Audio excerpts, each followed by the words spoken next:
समग्र शिक्षा विकास खंड स्तरीय मैथ्स रिजल्ट प्रतियोगिता वर्ष 2023-24 विकास खंड भिलंगना टिहरी गढ़वाल का ये पेपर है।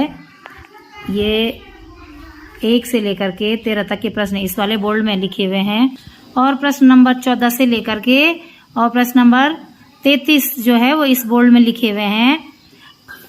प्रश्न संख्या 34 से और 40 तक के जो प्रश्न हैं वो इस ब्लैक बोर्ड में लिखे हुए हैं। अब हमारे बच्चे इन प्रश्नों को कर रहे हैं, उसके बाद मैं इन्हें सॉल्यूशन करके बताऊंगी। यहाँ पर ये बच्चे हैं, ये कर रहे हैं, कर ही रहे हैं अभी। देखो बच्चों, आज का जो पेपर है वो है मैथ्स रिजल्ट का भिलंगना का, ठीक है, भिलंगना का टिहरी गढ़वाल का ये वाला जो पेपर है आपने अभी तक कर दिया होगा। मैं बोर्ड पे करा रही हूँ, ये देखेंगे कि कौन कौन से क्वेश्चन आपके गलत हो रखे वो आपने ठीक करना है। पहला क्वेश्चन, अगर 9 किलोनों का मूल्य 333 रुपए है तो 10 किलोनों का मूल्य कितना होगा। 9 किलोनों का मूल्य दे रखा है हमको, 9 किलोनों का मूल्य है 333 रुपए। तो हम क्या करेंगे, पहले 1 किलोने का निकालेंगे। किसका निकालेंगे? 1 का। तो क्या करेंगे, 333 में 9 का भाग दे देंगे। 9 का भाग देके कितना आया बताओ? ठीक है, 47 आया। तो इसका मतलब जो 1 खिलौना है वो 37 रुपए का है, ठीक है।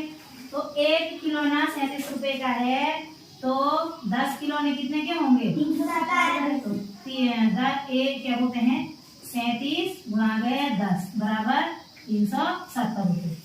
पहला वाला हो गया। अब देखो दूसरा क्वेश्चन, व्यंजन 22 ऋण 4 मंजिला कोष्टक ऋण 5 ऋण फिर छोटा कोष्टक ऋण 48 भागो 16 कोष्टक बंद फिर मंजिला कोष्टक बंद। अब देखो बच्चों, मैं इस सवाल को पूरा उतारती हूँ, यहाँ पर यहीं पर उतार देती हूँ।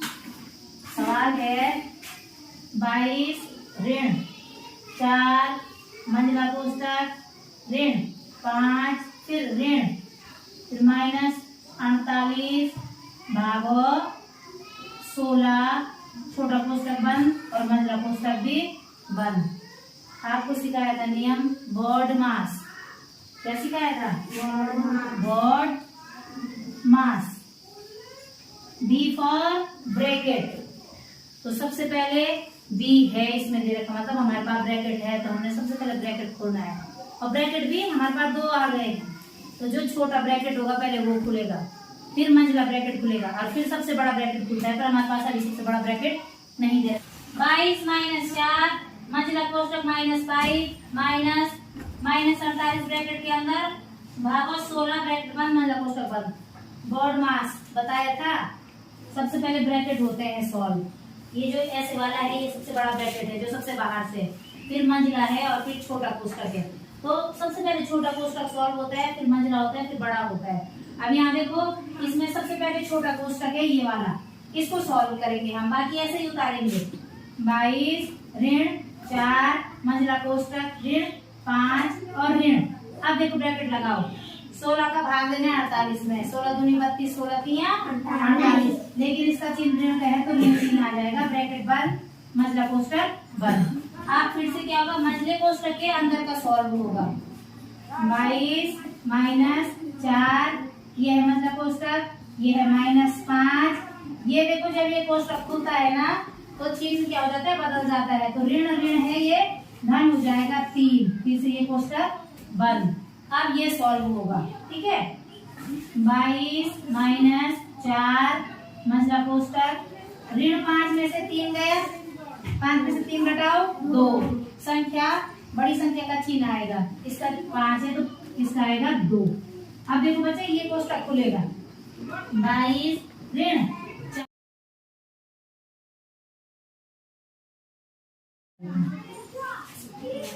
1 संख्या का 15% 60 के बराबर है।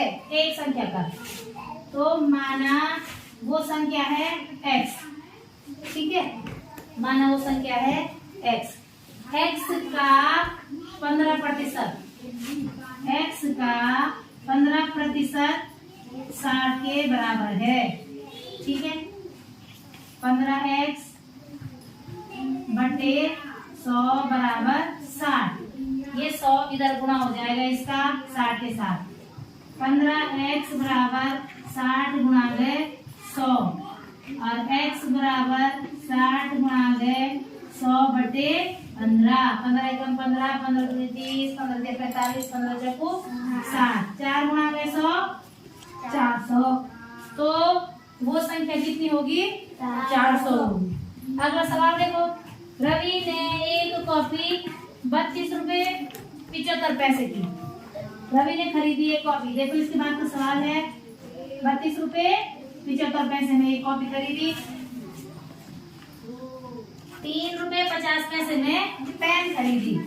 3 रुपए 50 पैसे में पेन खरीदी और 7 पेंसिल खरीदी और एक पेंसिल का मूल्य 1 रुपए 25 पैसे है। तो पहले इसको यहाँ पर करेंगे। एक पेंसिल कितने की है?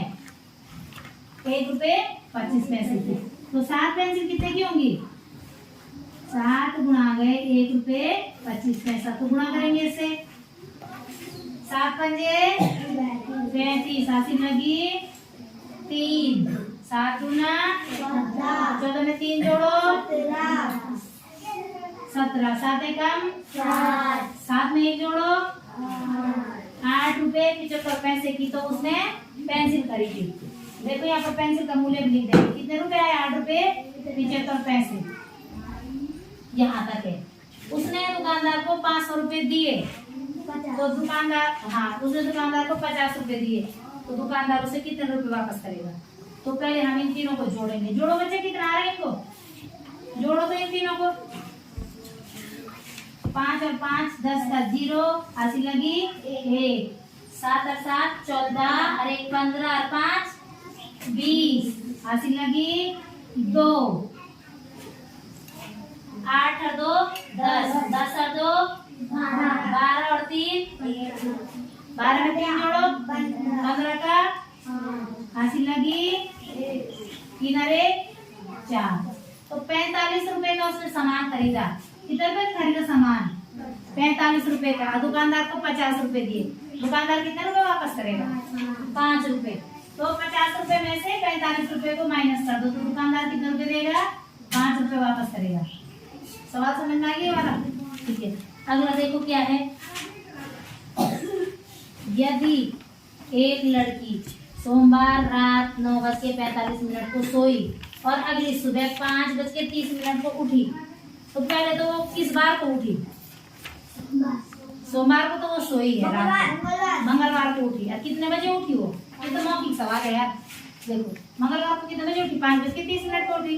तो सोई कितने बजे थी वो? रात को 9:45 पे। अब देखो 9:45 पे सोई, 10:45 पे 1 घंटा, 11:45 पे 2 घंटा, 12:45 पे 3 घंटा, 1:45 पे 2:45 पे 3:45 पे 4:45 पे 5:45 पे 8 घंटे होने हैं। लेकिन 8 घंटे में 8 घंटा पूरा होने में कितना मिनट कम है? 15 मिनट कम है। 15 मिनट कम है। तो वो कितने घंटे सोई? 7 घंटे 45 मिनट सोई। कितने में सोई वो? 7 घंटे 45 मिनट सोई। कितने पे उठी वो? देखो 9:45 पे सोई। 12 बजने के लिए कितने घंटे चाहिए? 2 घंटे 15 मिनट चाहिए 12 बजने के लिए। 5 घंटे 30 मिनट वो सुबह भाई 5:30 वो उठी। अब यहाँ देखो 2 घंटे 15 मिनट में कितना जोड़ना है? 5:30 जोड़ो। कितना रहा उत्तर? 5 3 और 1 4 5 और 2 7। तो कितना सोई? 7 घंटे 45 मिनट। इसको सॉल्व करने के बहुत सारे तरीके हैं। एक तरीका वो है जो मैंने शुरू में बताया कि हम हाथ से क्या करेंगे, सीधे घंटे जोड़ते हुए आगे चलेंगे, है ना। दूसरा तरीका क्या बोला कि हमने क्या करना है, 12 बजे देखनी है कि 12 बजे तक कितना टाइम है। 2 घंटे 15 मिनट 12 बजे तक। और उसमें जितने घंटे बाद वो उठी उतना जोड़ दो तो उतना घंटे सोई रही। तो सोई कितनी वो? 7 घंटे 45 मिनट से। अगर जब हम उंगली में मौखिक कर रहे थे ना तो भी उतना ही आ रहा था। 10:45 से फिर से देख लो, 11:45 9:45 से 1 घंटा, नहीं 9:45 से सोई, 10:45 से 1 घंटा, 11:45 2 घंटा, 12:45 3 घंटा, 1:45 4 घंटा, 2:45 5 घंटा, 3:45 6 घंटा, 4:45 7 घंटा और 5:45 पे तो 8 घंटे होने हैं, लेकिन 45 में से वो 15 मिनट पहले उठ गई है, तो कितने घंटे हो रहे हो? 7 घंटे 45 मिनट। तो ये मौखिक सवाल है, ठीक है। अगला देखो, दी गई श्रेणी में अगली संख्या क्या होगी? 2 3 5 7 11। ये सब के सब कौन सी संख्याएं हैं? अभाज्य संख्याएं। कौन सी संख्याएं हैं? अभाज्य। तो 11 के बाद क्या आएगा? अभाज्य संख्या बोलो। 13। 13 के बाद 15 नहीं, 15 तो अभाज्य नहीं है। 15 में तो 3 का भाग भी जाता, 5 का भी जाता। 17 और 17 के बाद क्या आएगा? 19। तो ये अभाज्य संख्याओं की श्रेणी थी। आयत के सभी कोणों का योग कितना होता है? यह बचा आयत। आयत का एक कोना 90, दूसरा कोना 90, तीसरा कोना 90, चौथा कोना 90। 9 गुणा गए 4, 360। तो आयत के सभी कोणों का योग 90 को 4 बार जोड़ देना है। कितनी बार जोड़ना है? 4 बार, तो 360 होता है। अगला प्रश्न देखो, 2 7 0 9 6 अंक से बनने वाली सबसे छोटी संख्या क्या होगी? सबसे छोटी संख्या बनानी है तो पहले सबसे छोटी संख्या लिखनी है। क्या है सबसे छोटी संख्या? 2। उसके बाद क्या है? 0, फिर 6, फिर 9 है। Very good. अब देखो, 200 मिनट किसके बराबर है? 1 मिनट में? हाँ, अच्छा, हाँ ठीक है। अच्छा नहीं, हाँ मिनट है ना। 1 घंटे में 1 घंटे में है 60 मिनट। 2 घंटे में 6 दूनी 12, 120 मिनट। 3 घंटे में 180 मिनट। तो 180 में कितना और जोड़ेंगे कि 200 हो जाए? 20। तो कितने घंटे हो रहे हैं? 3 घंटे 20 मिनट हो रहा है। तो ये 3 घंटे 20 मिनट के बराबर है। अगला क्वेश्चन है, 12 30 25 का लॉसो क्या होगा? लॉसो को निकालना है 12 30 और 25 का। तो यहाँ देखो बच्चे, यहाँ पर कर देती हूँ 12 30 25। आपको करवा भी रखा है, ये है लॉसो। सबसे छोटे से शुरू कर देंगे, 2 से करेंगे शुरू। 2 छक्का 12, 2 एकम 2, 2 पंजे 10 और 25 को ऐसे ही उतार देंगे, ठीक है। फिर से 2 से होता है, 2 तिया 6, 15 ऐसे ही उतरेगा, 25 ऐसे ही उतरेगा। अब करेंगे हम 3 से, 3 एकम 3, 3 पंजे 15 25 ऐसे ही उतरेगा। अब करेंगे बच्चा हम 5 से, एक ऐसे ही 5 एकम 5, 5 पंजे 25 और लास्ट हो जाएगा हमारा 5 से 1 1 1, ठीक है। अब देखो, ये था लॉस। अब जो ये इधर का गुणा क्या करेंगे हम इन सबका, ये इन तीनों का लॉस है, मतलब लघुत्तम समापवर्त्य। देखो तो 2 दूनी 4 तिया 12 पंजे 60 और 60 पंजे 300। तो इनका लॉस हो क्या आया? 300 आया, ठीक है। अगला सवाल है, कौन सी भिन्न बड़ी है? ये सबसे बढ़िया सवाल होते हैं कि देखने से ही पता चल जाएगा कि कौन सी भिन्न बड़ी है। अब आप बताओ तो कौन सी भिन्न? अरे ये तो गलत आ गई। आपने तो देखो 14/17, 6/7, 10/12, 18/22। आपने तो ये सोचा कि जिसका अंश भी बड़ा और हर भी बड़ा वो बड़ी हो गई। ऐसा नहीं है। ये तो यही तो है आपका दिमाग घुमाने वाली बात। यहाँ देखो, बोर्ड पे करती हूँ इसको। 14/17, 17 में से 14 घटाओ। इनका सबसे सरल होता है अंतर देखना।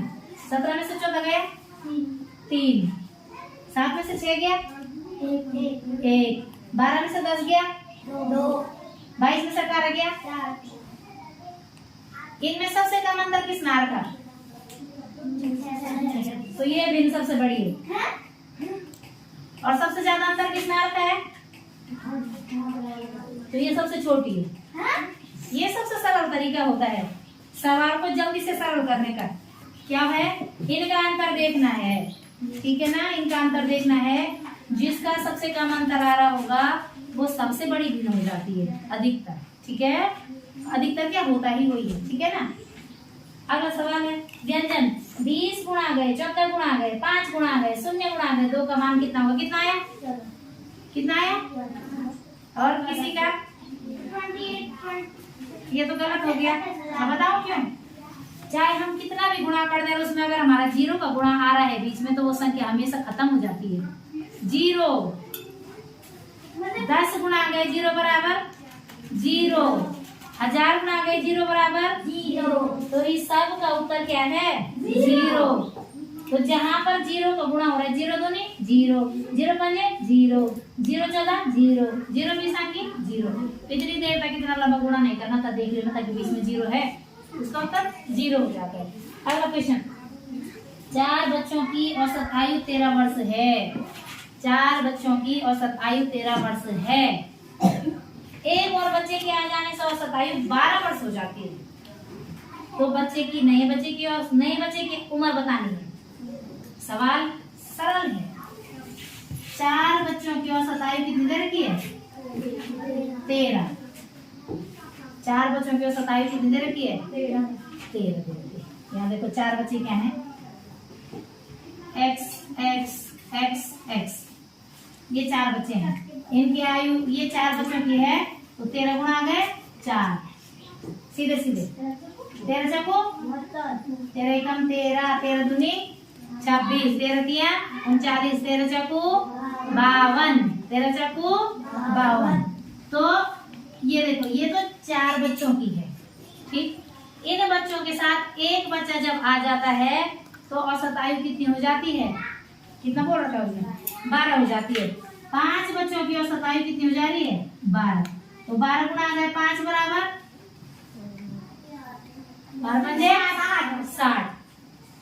60। तो 4 बच्चों की औसत आयु 52 है, 5 बच्चों की औसत आयु 60 है। एक बच्चे की बतानी है ना, तो जो वो बीच वाला बच्चा क्या आया? एक बच्चा इस वाले में आया ना, तो 60 में से 52 घटाओ 8। तो वो बच्चा कितने साल का है? 8। वो बच्चा है 8 वर्ष का, ठीक। अगला क्वेश्चन। अच्छा, इस बोर्ड के सारे क्वेश्चन हो चुके हैं, ठीक है।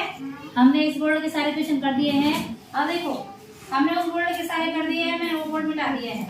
अब इसके बाद के क्वेश्चन देखो, यहाँ पर है 14वां क्वेश्चन था कौन सा कथन सत्य है। उसमें 3 असत्य क्वेश्चन थे, ठीक है। क्वेश्चन था सभी ऋणात्मक संख्याएं प्राकृतिक संख्याएं हैं।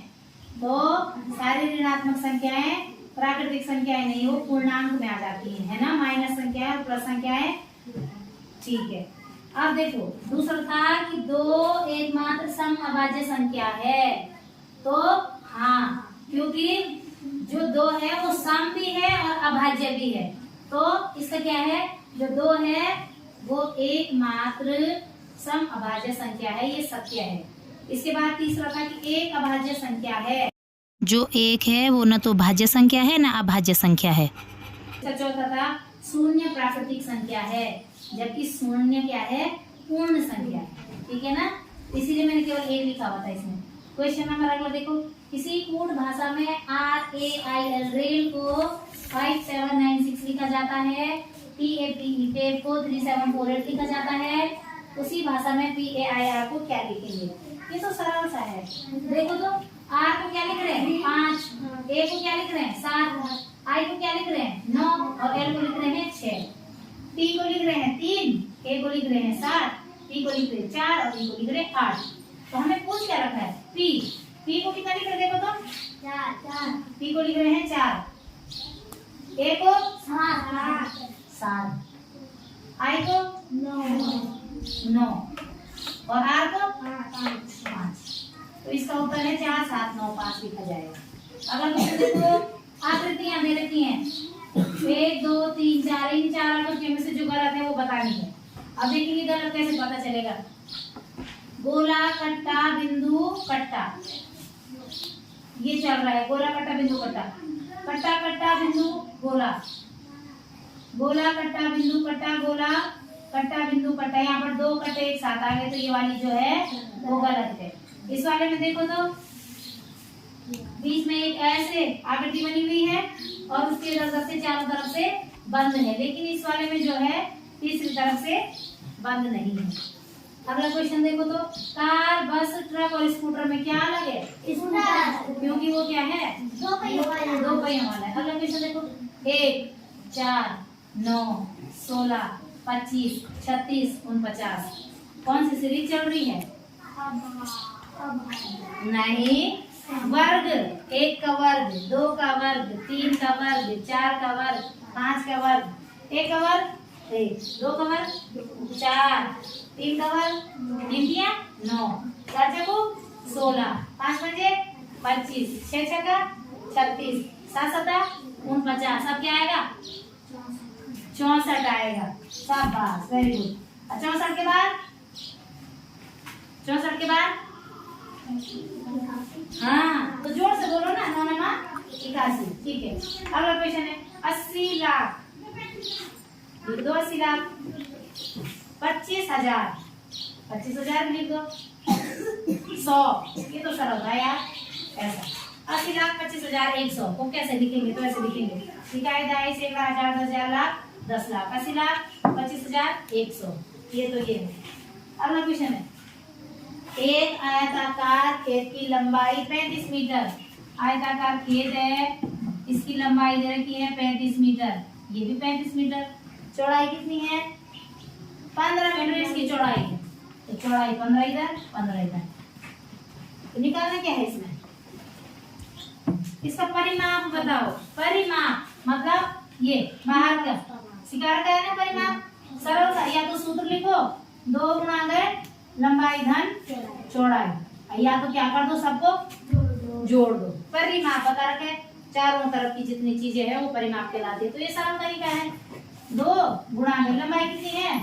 35, चौड़ाई कितनी है? 15, जोड़ो इनको, 2 गुणा में 5 और 5 10, 3 और 1 4 और 5, तो परिमाप कितना आया? 2 गुणा गए 50, 5 दूनी 10, 100। और वो क्या है? मानक क्या है इसका? मीटर। क्या हो जाएगा? मीटर। आपका इतना ही आ रहा? गलत तो नहीं है? क्या पता गलत हो, सही है, ठीक है। अब अगला क्वेश्चन है एक वर्ग का परिमाप 320 सेंटीमीटर, 320 क्या है? सेंटीमीटर। वर्ग का परिमाप दे दिया है 320, मतलब ये चारों तरफ से जो है वो 320 सेंटीमीटर है। तो सबसे पहले हम क्या निकालेंगे? वर्ग की भुजा, जब भुजा निकल जाएगी तो उसका क्षेत्रफल निकल जाएगा, है ना। तो परिमाप क्या होता है? परिमाप, माप, ये भी ए, ये भी ए, ये भी ए, ये भी ए, बता रखा है आपको। इन सबको जोड़ो, कितनी बार आएगा? 4a, तो 4a कितना दे रखा उन्होंने हमको?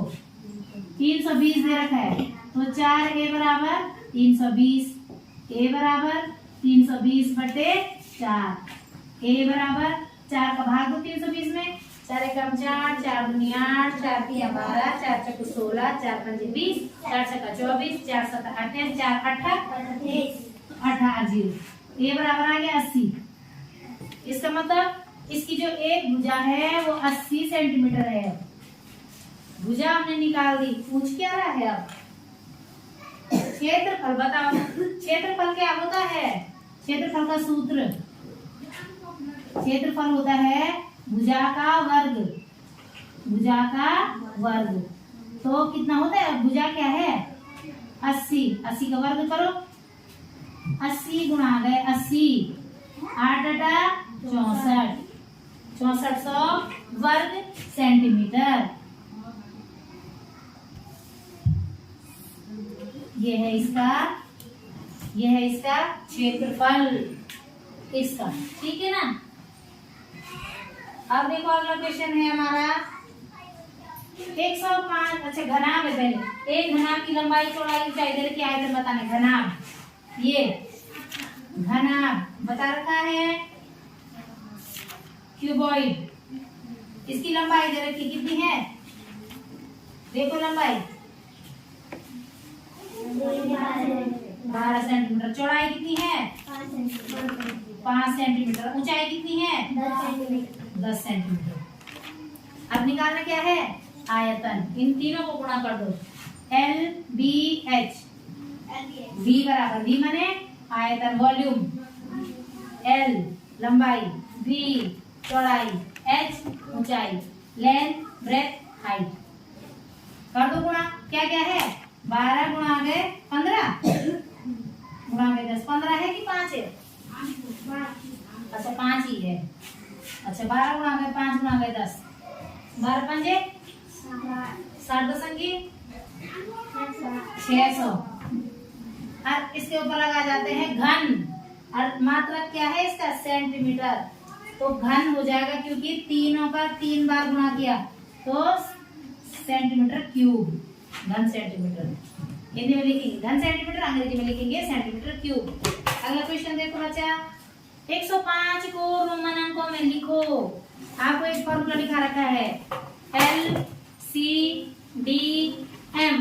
L मतलब 50, C मतलब 100, D मतलब 500, M मतलब 1000। तो बस 105 को लिखना है। 105 का मतलब C माने 100 और 5 माने V, तो CV हो गया। अगला क्वेश्चन है 8765.235 और 2765.35, इनको जोड़ना है। यहीं पर जोड़ देते हैं 8765.235 2765.35। देखो जोड़ो इसको, 5 और 3 8, 3 और 2 5 दशमलव, 5 और 5 10, हासिली 1, 6 और 6 12, 12 और 1 13, 7 और 7 14, 14 और 1 15, हासिली 1, 8 और 2 10, 10 और 1 11। ये है इसका उत्तर। आ रहा है इतना। अगला देखो 4 6 8 7 9 0 5 में 8 का स्थानीय मान बताओ। 8 का स्थानीय मान मतलब जिस स्थान पर वो संख्या है, इकाई दहाई सैकड़ा हजार 10,000 लाख 10 लाख, जिस स्थान पर है वो बताना है। तो कौन से स्थान पर है 8, देखो तो इकाई दहाई सैकड़ा हजार 10,000, तो 8 का मान क्या है 10,000 में है। तो कैसे लिखेंगे, 8 के पीछे उतने जीरो लगा देंगे, 1 2 3 4, इकाई दहाई सैकड़ा हजार 10,000, और लिखेंगे यहाँ पर 10,000 जिस स्थान पर वो है, ठीक है ना। 10,000 ये है। एक रेलगाड़ी 20 मीटर प्रति सेकंड की चाल से चलती है। इसकी 4 किलोमीटर प्रति घंटा में होगी। मीटर प्रति सेकंड से चल रही है। आपको बता रखे हैं सूत्र जो है 18/5 का सीधे गुणा कर दो उसमें 20 में। और अगर सॉल्व करना है तो पहले हमने क्या करना है, मीटर को किलोमीटर में बदलना है, उसके बाद हमने सेकंड को घंटे में बदलना है, ठीक है।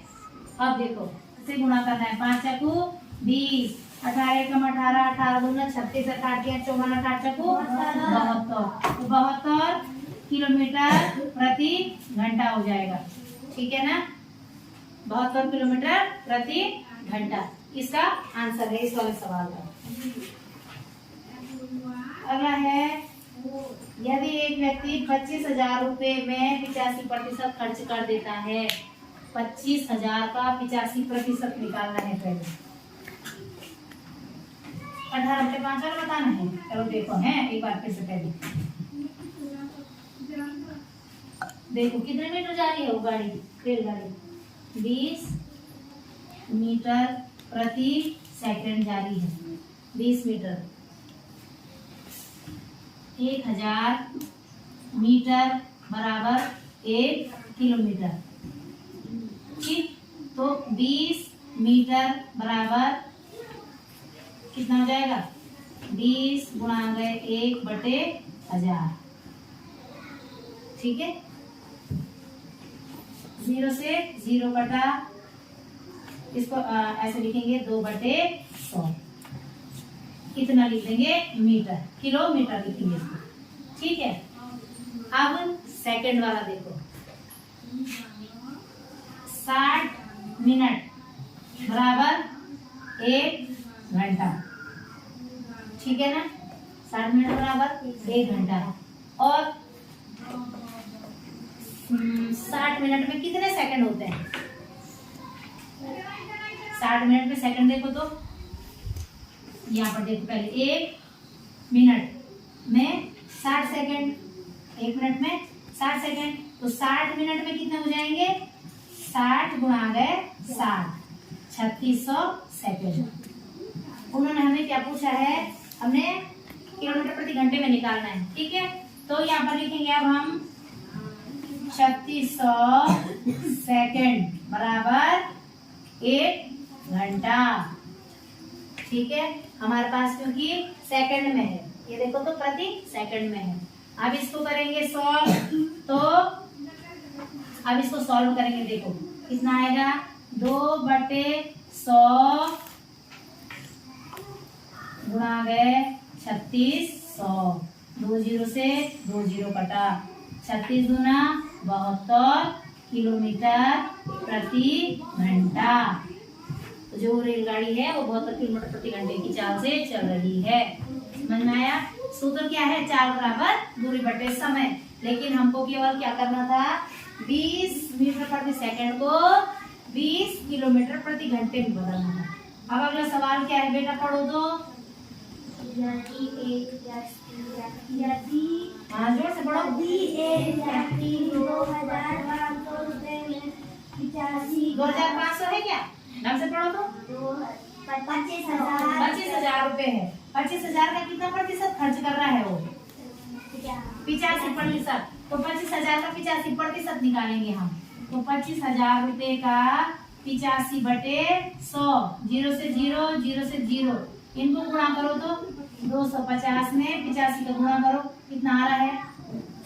करो हाँ, 5 0 का 0, 5 पंजे 25, हासिली 2, 5 दूना 10, 10 और 2 12, 8 0 का 0, 8 पंजे 40, हासिली 4, 8 दूनी 16, 4 20, 0 5 2 1 2, 21,250 रुपए वो खर्च कर रहा है।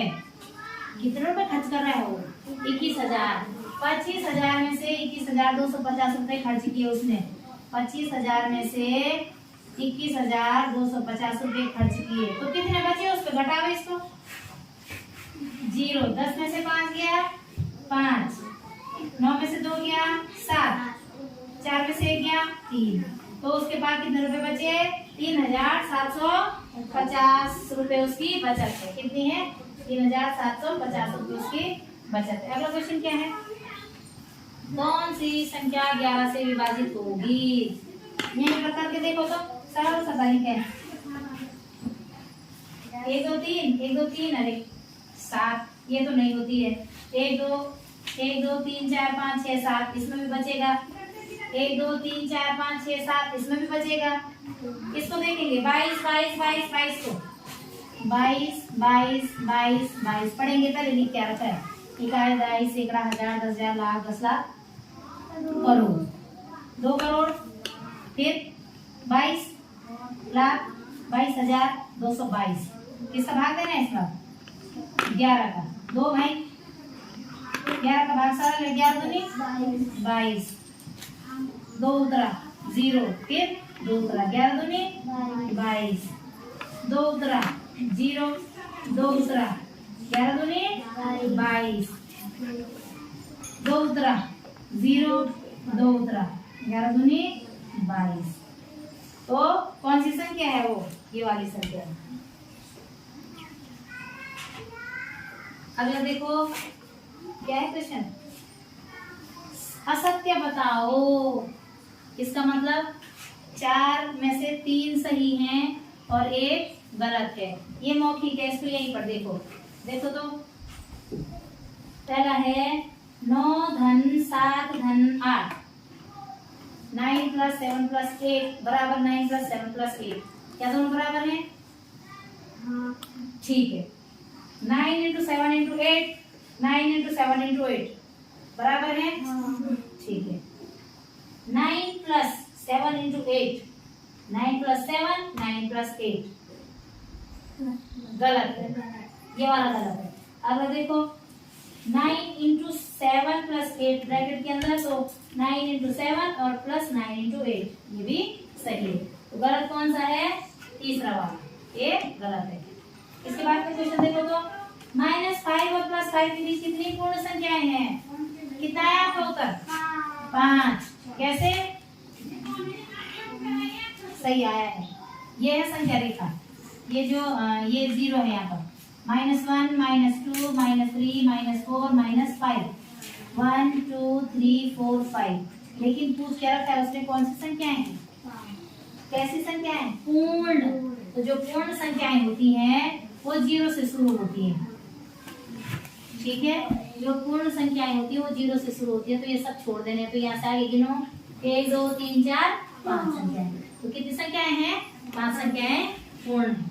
अगला देखो तो यदि वर्ष 2020 में 14 फरवरी को रविवार था, कैलेंडर वाले सवाल, 2020 14 फरवरी कौन सा बार आ रहा है? रविवार। उससे पहले हमने क्या देखना है कि क्या वो लीप वर्ष है। इसका मतलब लीप वर्ष होगा तो फरवरी क्या जाएगी? 29 जाएगी, है ना। तो पहले इसमें किसका भाग दे देना है, क्योंकि हर 4 साल में आता है ना। तो 2 तो 4 का भाग आ रहा है इसमें, 2 4 का भाग 2 कितना आ रहा? 4 पंजे 20। ठीक है, और 4 पंजे 20। तो इसका मतलब पूरा पूरा कट रहा है। तो इसका मतलब इस समय फरवरी क्या गई है? लीप वर्ष है। इस समय फरवरी 29 गई है। इस समय फरवरी 29 गई है। अब देखो, जब 14 तारीख फरवरी को रविवार था 2020 को, यहाँ पर लिखेंगे 14 फरवरी 2020 को रविवार है। ठीक है ना।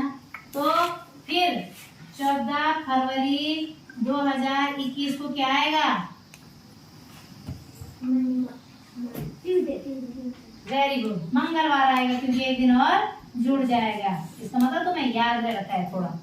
लेकिन पूछ कितनी तारीख को रहा है वो हमको? 1 मार्च को पूछ रहा है। वहां देखो, अब 14 फरवरी से आगे के दिन गिनो। 15 16 17 18 19 20 21 22 23 24 25 26 27 28 1। ठीक है, कितने दिन हो रहे हैं ये? 1 2 3 4 5 6 7 8 9 10 11 12 13 14 15। 14 का मतलब वही बार, 15 का मतलब एक बार और। देखो, बुध बृहस्पति शुक्र शनि रवि, सोम मंगल बुध बृहस्पति शुक्र शनि रवि, सोम मंगल बुध। तो कौन सा बार आ रहा है? 1 मार्च को बुधवार आ रहा है। ठीक है, मैंने वो 1 प्लस कैसे क्यों बोला? क्योंकि ये 15 था ना, 7 दिन का होता है। एक सप्ताह में 7 दिन होते हैं, तो 7 दूनी 14, इसलिए बोला कि 14 दिन में तो वही वाला बार आएगा मंगलवार। लेकिन 15वें दिन क्या जाएगा? बुधवार। तो इस दिन कौन सा बार आ रहा है बच्चा? कौन सा आ रहा है? बुधवार आ रहा है। अब देखो इसका लास्ट सवाल, 2 विषम संख्याओं के योग से सदैव प्राप्त होता है। क्या प्राप्त होता है? इसको हम एग्जाम पर देखेंगे। विषम संख्याएं बोलो, कोई सी भी 2। 6 और 9। विषम संख्याएं बोलो, विषम। 7 और 9। चलो जोड़ो इसको, 9 और 7 जोड़ो, 16।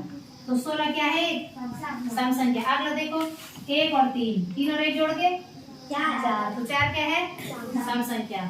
अच्छा, 5 और 7 जोड़ो, 12। 12 क्या है? सम संख्या। तो जब ऐसे सवाल आए तो तुरंत दिमाग में जोड़ के कर देना। तो क्या है इसका उत्तर? कि 2 विषम संख्याओं को जोड़ने से हमें से क्या प्राप्त होती है? सम संख्या। तो सम संख्या पे टिक मारना है। अब देखो बच्चों, हमारे टोटल 33 सवाल हो चुके हैं। अब इसके अलावा हमारे जो सवाल हैं वो है यहाँ बोल्ड पे, ब्लैक बोर्ड पे लिखे हुए। ठीक है, अब इन ब्लैक बोर्ड वाले सवालों को करेंगे हम सॉल्व। ब्लैक बोर्ड वाला जो पहला सवाल है उसको देखो क्या है। संख्या 196 का वर्गमूल, वर्ग नहीं वर्गमूल। जैसे कि मैंने आपको कहा कि 4 का वर्ग क्या होगा, तो 4 चौको 16। मैं कहूँगी 16 का वर्गमूल क्या होगा, तो 4। ठीक है, अब देखो हमने निकालना है 196 का वर्गमूल। तो वर्गमूल कैसे निकालते हैं, जोड़ा बनाते हैं पहले, पीछे से जोड़ा बनाते हुए आते हैं इधर। एक एकदम एक में से 1 गया 0, ये यहाँ पर जुड़ गया, 1 और 1 2 हो गया। अब देखो जिसके पीछे 6 आता है, 2 दूनी 4 नहीं हो रहा है, 3 तिया 9 नहीं हो रहा है, 4 चौको 6 आ रहा है। तो देखो तो इससे देखेंगे 4 चौको 16। पहले ये 96 पूरा उतार देंगे यहाँ पर। अब देखो 4 चौको 16 हासिल 1, 4 दूनी 8 और 1 हासिल 9। तो इसका मतलब किसका वर्गमूल है, 196 किसका वर्गमूल है। हमने 196 का वर्गमूल निकालना है। 196 का वर्गमूल क्या आया, 14, और 14 का वर्ग क्या है 196। जब आप 14 को 14 से गुणा करोगे तो आपका क्या निकलेगा, 196 आएगा। ठीक है, अगर वर्गमूल पूछा जाता है तो क्या होगा, जो संख्या 2 बार गुणा हो रही है, और वर्ग पूछा जाएगा तो उसी संख्या को 2 बार गुणा कर देंगे। ठीक है, तो वर्ग बताओ, 8 8 64। ठीक है, 5 का वर्ग बताओ 25। अच्छा 36 का वर्गमूल बताओ, 36 का वर्गमूल हाँ 6। ठीक है, अब अगला क्वेश्चन देखो, संख्या 0.075 किसके बराबर है। क्वेश्चनों में प्रतिशत में दे रखा है, इसका मतलब हमें किसी संख्या को प्रतिशत में बदलना है तो कैसे बदलेंगे, सबसे सरल होता है प्रतिशत में बदलना। 0.075 है, किस में बदलना है, प्रतिशत में। यहाँ देखो 0.075 लिख दिया है मैंने। ठीक है, इसके नीचे क्या लिख देना है, एक लिखना है, पहले 1 लिख दिया। अब ये देखो कितने अंक हैं पीछे, दशमलव के बाद कितने अंक हैं, 3 अंक हैं, तो 3 0 लगा दो, लगा दिया 3 0, दशमलव हटा दो, हटा दिया है, लगा दिया। प्रतिशत में है गुणा 100, प्रतिशत का मतलब गुणा 100 कर दो, 0 से 0 काट दो, 0 से 0 काट दो, नीचे 10 बचा ना, इसका मतलब 1 अंक के बाद दशमलव लग जाएगा, ये 0 हट जाएगा। उत्तर क्या है, देखो तो ये वाला उत्तर, ये उत्तर कौन से नंबर पे, ढंग से दे, हाँ तो ये है उत्तर बी, 7.5%। इस प्रश्न को देखो, संख्या 76 में कितना जोड़ा जाए कि ये 2 अंकों की सबसे बड़ी संख्या बन जाए। 2 अंकों की सबसे बड़ी संख्या क्या है, 99। तो इसका मतलब 99 में क्या कर देना है, 76 घटा देना है, कितना आ रहा है, 9 में से 6 गया 3, और 9 में से 7 गया 2, तो 23। तो इसमें कितना जोड़ेंगे, 76 में 23 जोड़ेंगे, कितना जोड़ेंगे 23 जोड़ेंगे, तो ये जाएगा। अगला है रीजनिंग का क्वेश्चन, ABCD। इसको सबसे बढ़िया पता क्या करना है, A से M तक ऊपर लिख देना है और N से Z तक नीचे लिख देना है। ठीक है, तो लिखेंगे हम ABC, बोलो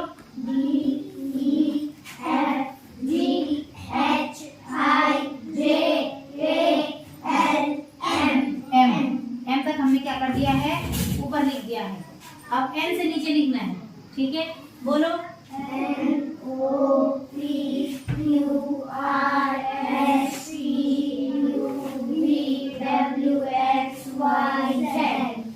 लिख दिया। अब यहाँ देखो सवाल में A को क्या लिख रहा है, लिख रहा है, B को क्या लिख रहा है, C को, D को लिख दिया। हमसे क्या पूछा हुआ है, EFGH का E को क्या लिखेंगे, F को U, G को E और H को S। तो ये है हमारा उत्तर। ठीक है, क्वेश्चन है अब नया। समबाहु त्रिभुज के प्रत्येक कोण की माप क्या होगी? समबाहु त्रिभुज जिसकी तीनों कोण बराबर हैं तो उसके प्रत्येक कोण की माप होती है बच्चा 60। हर कोण उसका 60 डिग्री होता है समबाहु त्रिभुज का, क्योंकि त्रिभुज के तीनों अंतःकोणों का योग होता है 180। ठीक है ना। अब समबाहु त्रिभुज के हर कोण होते हैं 60 के। 60 में 60 जोड़ो 3 बार, 6 कम 6, 6 दूनी 12, 6 18, तो 180 त्रिभुज के तीनों अंतःकोणों का योग आ गया। लेकिन हमें पूछ शर्त क्या दे रही? समबाहु त्रिभुज का प्रत्येक कोण बताओ। तो समबाहु त्रिभुज का प्रत्येक कोण कितना होता है? 100। ये समबाहु त्रिभुज का हर एक कोण होता है 60 का, और तीनों कोणों का योग क्या होता है त्रिभुज के? चाहे त्रिभुज कैसा भी है, चाहे कोई भी त्रिभुज है, प्रश्न पूछ देगा कि त्रिभुज के तीनों अंतःकोणों का योग कितना होता है, तो कितना लिखना है? 180। त्रिभुज के तीनों कोणों का योग, योग माने जोड़, कितना होता है? तो 180। ठीक है। जैसे आपसे क्या पूछ दिया था आज का प्रश्न, आयत के चारों कोणों का योग क्या है?